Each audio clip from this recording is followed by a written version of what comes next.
I want to thank all of the witnesses who are here today for your extraordinary service to our nation and for your very thoughtful and insightful testimony today. In the military, as elsewhere, women are breaking down barriers and proving they're equally capable professionally and personally, and I happen to believe that our military will be made stronger by the policies that you are implementing, policies that are the result of planning and action that began in 2012. And our military will be made stronger as we open billets to women without lowering standards and without imposing quotas. And I think, Secretary Mavis, you made that point extremely well. And I'm going to quote it again: lowering standards would be unacceptable to every Marine, especially those women who choose to compete for these positions. I think that's a very profoundly important point here, that women do not want standards lowered. They don't want outcomes dictated or quotas for positions. It's simply about equal access, in fact, with higher standards, not lower standards. And the other point that you made very well, I thought, Secretary Mavis, is that this is not about women in combat. Women have been serving in combat and have been proving themselves in combat. In fact, they've served, for example, in Iraq in the Lioness program, where female Marines and soldiers volunteered to join combat troops at checkpoints and conducted outreach operations with Iraqi women. I remember listening to Admiral McCraven describe the role that women play with his special forces teams in both Iraq and Afghanistan. And I'm very proud of the work that they have done in the Army as well. U.S. Army Special Operations Command created an all-woman cultural support team to work along with Green Berets and Army Rangers in combat zones.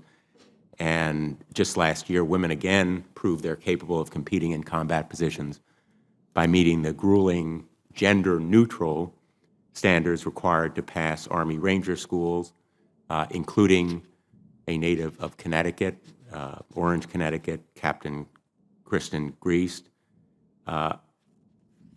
I want to ask a question that focuses on a different part of this process. As the ranking member of the Veterans Affairs Committee, whether we are doing enough to plan, both the Department of Defense and the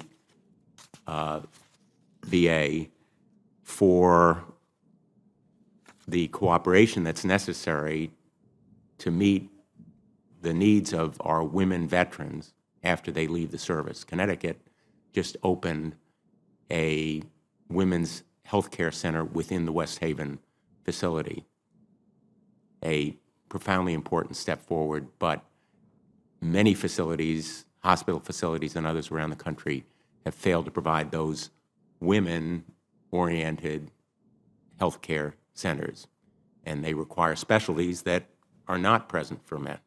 So I'd like to ask that question generally of this panel, whether there has been sufficient planning, what more should be done for our women veterans.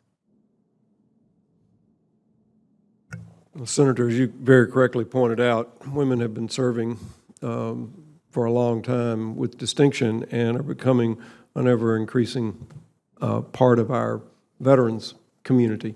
And we owe all of our veterans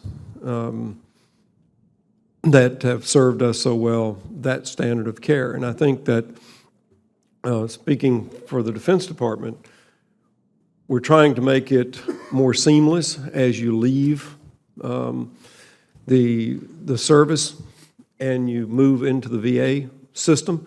We're trying to make it more an easier process, a process that doesn't put the members under stress. But to a point that Secretary Murphy made a good bit earlier, now 18% of Navy is female. At the Naval Academy this year, it's 29% that are female, and it's going up every year. And so that's something we've got to pay very close attention to, not only while people are in, but as they transition back to civilian life.